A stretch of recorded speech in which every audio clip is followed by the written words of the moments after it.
भारत का हर चीज़ में दुर्भाग्य है। दूसरे देश जिस चीज़ को बैन कर देते हैं, ये भारत के नालायक पॉलिटिशियन उसको अपने देश में इम्प्लीमेंट करते हैं। वो क्यों? क्योंकि जो चीज़ उनके यहाँ बेकार हो गई उसको अपने देश में लाते हैं और नई टेक्नोलॉजी भारत में बता करके कमीशन खाते हैं। तो ये कमीशन खोर नेताओं के काम होते हैं। तो उत्तर प्रदेश के अंदर एक कमरे में बिजली की लाइन तक नहीं है और 80 मशीन जल 800 मशीन जल गई और सरकार कह रही है कि वो क्या बोलते हैं, शॉर्ट सर्किट हो गया। तो देखिए, ये होता है चोर की दाढ़ी में तिनका कि जब हमारे घर में बिजली नहीं, हमारे घर में शॉर्ट सर्किट कैसे हो जाएगा? अडानी है या अंबानी, इन्हीं दो में से किसी एक ने इन मशीनों को बनाया है हिंदुस्तान में। ये कहते हैं ना हिंदुस्तान की बनी हुई है, वो इन्हीं लोगों ने बनाया। अगर तुम चोर को चोर कहोगे तो क्या कहेंगे? चुनाव आयोग नोटिस देगा? ये गुलाम संस्था, देश की गुलाम संस्था हो गई है। चुनाव आयोग गुलाम संस्था है, गुलाम है। जब चुनाव आयोग की नियुक्ति देश का प्रधानमंत्री करेगा तो उसकी औकात है प्रधानमंत्री के खिलाफ बोल जाए? नहीं बोलेगा। इसी तो गुलाम कहते हैं। गुलाम कभी अपने मालिक के खिलाफ नहीं बोलता, लेकिन उसके मालिक को अगर आपने कुछ कह दिया तो गुलाम एकदम आप पे चिपट जाएगा। वही काम ये करता है कि अगर प्रधानमंत्री गलती करता है या बीजेपी कोई गलती करती है तो चुनाव आयोग उस पर संज्ञान नहीं लेता, लेकिन अगर विपक्ष ने कर दिया तो चुनाव आयोग एकदम उस पर कार्रवाई कर देता है। ये जो गुलाम करता है वही तो करता है कि जो वीवीपैट और इसको मशीन को जोड़ने के लिए कोई कनेक्टर लगता है, वो है सारी राड़ की जड़। उसने बताया कि मैं सुप्रीम कोर्ट को दूंगा। से ही आप मोदी को अडानी से जोड़ोगे, ये बिल आ जाएगा। जैसे एक राजा की जान एक तोते में थी, राक्षस की जान एक तोते में थी, तो जैसे ही तुम तोते की गर्दन मरोड़ोगे तो राक्षस बिल आ जाता है। उसी तरह मोदी की जान अडानी में है, तुम अडानी को गर्दन मरोड़ो, मोदी बिल आ जाता है।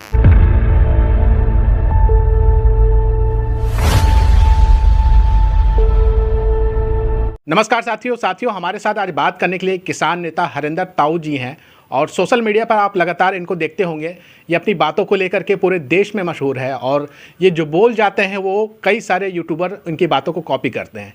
तो आज हम आए हैं इनसे बात करने के लिए देश में जो राजनीति परिस्थिति चल रही है और 2024 को लेकर के क्या क्या हो सकता है वो इनसे जानेंगे, समझेंगे और ये भी जानने समझने की कोशिश करेंगे कि इस वक्त जो है ईवीएम के ऊपर भी बहुत ज़्यादा सवाल खड़ा हो रहा है कि ईवीएम मशीन को हैक किया जा रहा है, ईवीएम मशीन में सेटिंग की जा रही है। इसको लेकर के हरिंदर ताऊ जी क्या सोचते हैं, आइए यहीं से शुरुआत करते हैं।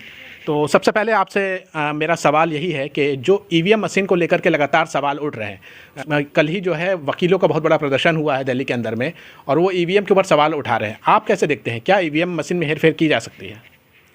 देखिए, अब हेर फेर, मैं इंजीनियर तो हूँ नहीं कि मैं बता सकता हूँ उसमें क्या होगा, लेकिन जिस तरीके की शंकाएं लोगों की हैं और जैसा देश का माहौल है उससे साफ जाहिर हो रहा है कुछ ना कुछ तो दाल में काला है। जब हम यहाँ बैठकर चांद पे जाने वाले अपने यंत्र को नियंत्रित कर सकते हैं तो यहाँ बराबर में रखी मशीन को नियंत्रित नहीं कर सकते? तो हो सकती है, टेम्पर्ड हो सकती है। क्योंकि इसमें सवाल इसलिए भी उठ रहा है कि जो कंपनियां ईवीएम बनाती है, जिस देश से ईवीएम बन के आती है वहाँ ईवीएम का इस्तेमाल नहीं होता है, लेकिन ईवीएम का इस्तेमाल जो है भारत जैसे देश में हो रहा है। अमेरिका जैसे बड़े लोकतांत्रिक देशों में नहीं होता है, लेकिन भारत में इसका इस्तेमाल हो रहा है। भारत का हर चीज़ में दुर्भाग्य है। दूसरे देश जिस चीज़ को बैन कर देते हैं, ये भारत के नालायक पॉलिटिशियन उसको अपने देश में इम्प्लीमेंट करते हैं। वो क्यों? क्योंकि जो चीज़ उनके यहाँ बेकार हो गई उसको अपने देश में लाते हैं और नई टेक्नोलॉजी भारत में बता करके कमीशन खाते हैं। तो ये कमीशन खोर नेताओं के काम होते हैं। जब मेरे देश की जनता संविधान को मानती है, वो चुनती है हमारे देश की इन राजनेताओं को, तो इन्हें जनता की बात माननी चाहिए। जनता अगर ये चाह रही है कि हमें ईवीएम से वोट नहीं करनी, बैलेट पेपर से करनी है, तो आपको बैलेट पेपर से करा देना चाहिए।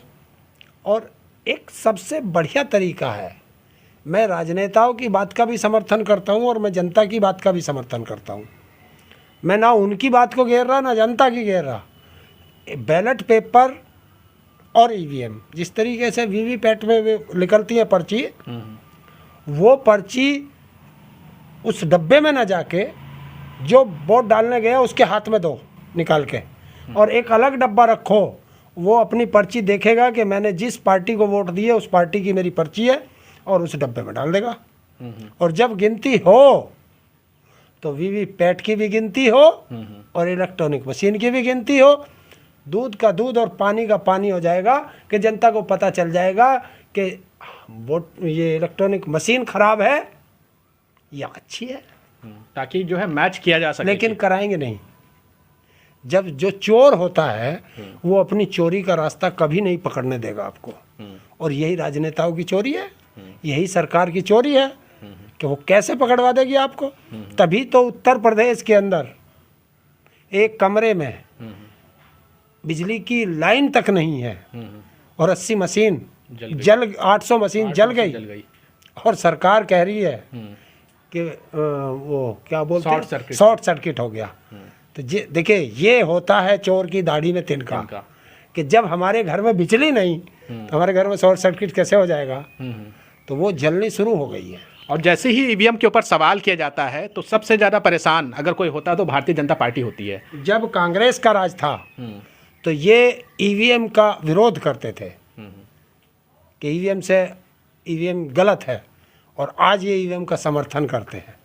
तो इसका मतलब इन लोगों ने, और आपको एक नहीं पता, जो देश की जनता को नहीं पता, अडानी है या अंबानी, इन्हीं दो में से किसी एक ने इन मशीनों को बनाया है हिंदुस्तान में।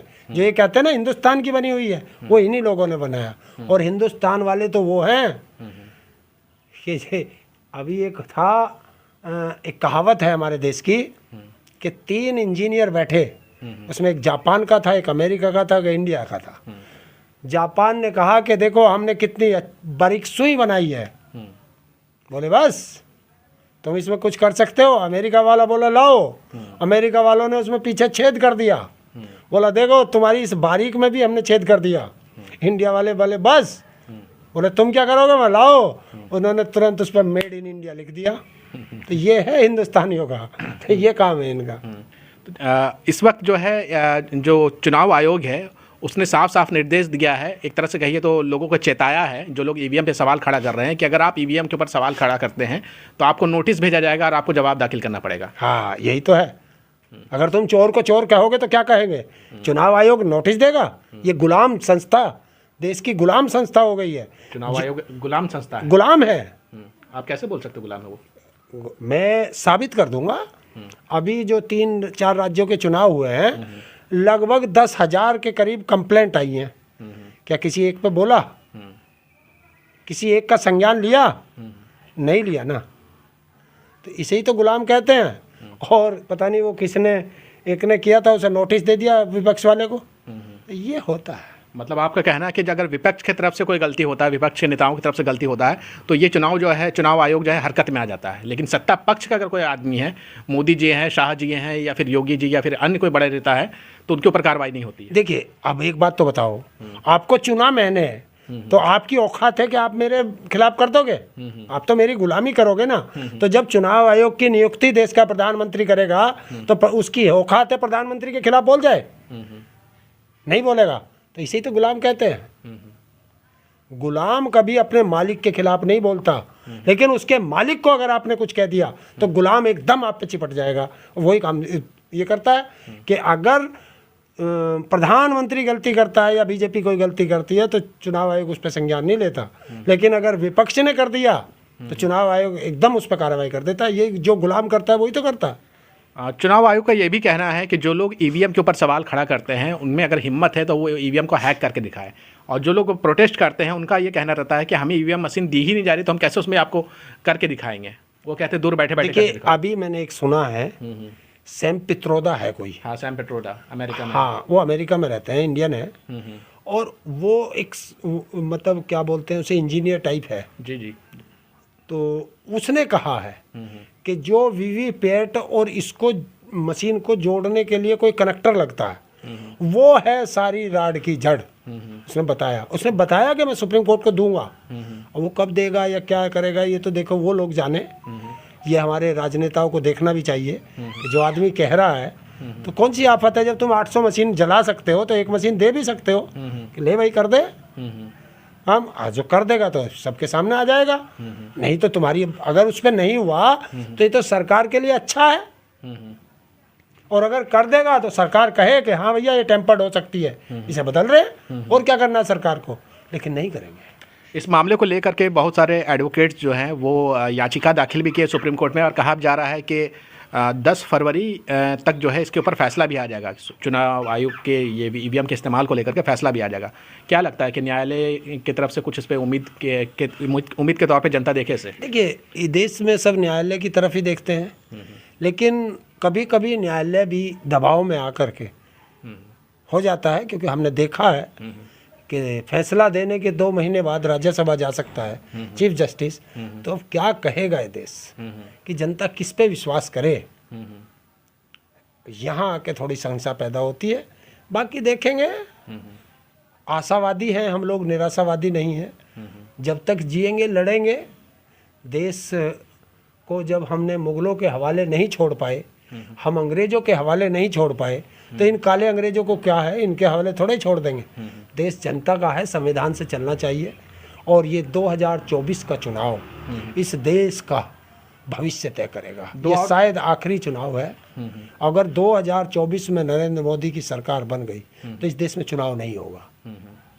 आखिरी 2 सवाल लेते हैं ईवीएम के ऊपर।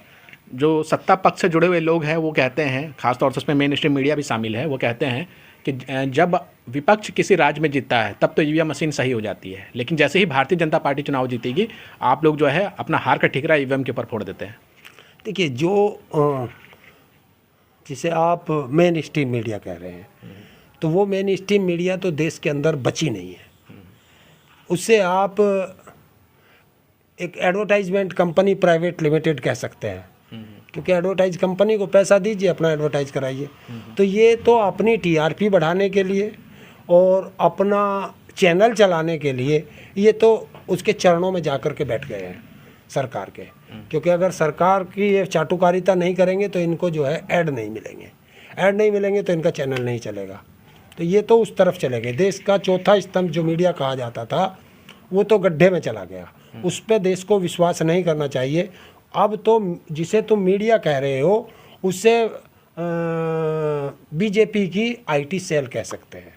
तो आईटी सेल बन गई है बीजेपी की। आप देखो ना, कोई भी मुद्दा नहीं उठेगा। मणिपुर का मुद्दा क्या आपने टीवी पे देखा? दुनिया का शायद सबसे बड़ा मुद्दा था, ब्लैकआउट कर दिया था। देश के कर्मचारियों की सबसे बड़ी, मेरे भारत के स्वतंत्र भारत के इतिहास में सबसे बड़ी रैली हुई थी और उसको ब्लैकआउट किया था जी। हैं? तो क्या ये मीडिया का काम है? मीडिया का काम था। आपका जो किसान आंदोलन हुआ उसके साथ दोगला व्यवहार। देखिए, हम सक्षम हैं। हमारे साथ तो इन्हें जितना करना कर ले। हम तो जानते हैं ना, हम जानते हैं बिल्कुल। हमें तो पता था। हमें तो खालिस्तानी कहा गया, टुकड़े टुकड़े गैंग कहा गया, मवाली कहा गया, नक्सली कहा, भेड़िए कहा। जिस किसान को, देश के किसानों को देश का प्रधानमंत्री परजीवी कहता हो, तो आप किससे, इस मीडिया से क्या उम्मीद करेंगे? जिस देश के प्रधानमंत्री से कि से ये उम्मीद करोगे? 750 किसानों की शहादत हो गई, ये देश का प्रधानमंत्री कहता है कि क्या मेरे लिए मरे हैं? और क्या हम अमेरिका के लिए मरे थे? अरे काले कानून तुम लाए थे, तुम्हारे काले कानूनों की वजह से हम सड़कों पे आए थे, तब हमारे 750 किसान की शहादत हुई। और अगर तेरी वजह से नहीं मरे तो लखीमपुर खीरी में किसानों के ऊपर गाड़ी चढ़ा के मंत्री के बेटे ने हत्या की, और वो मंत्री आज भी तेरी बराबर में बैठा है। तो उन किसानों का हत्यारा कौन है? नरेंद्र मोदी। और ये सवाल पूछने की हिम्मत मुख्य धारा की मीडिया या फिर गोदी मीडिया जैसा कहा जाता है उसमें नहीं। अरे गुलाम कभी सवाल कर सकता है क्या मालिक से? इसीलिए मैं उसे चाटुकार दलाल मीडिया कहता हूँ, गुलाम कहता हूँ, कि जिसकी औकात नहीं एक उससे सवाल कर सके। उससे सवाल क्या करेंगे?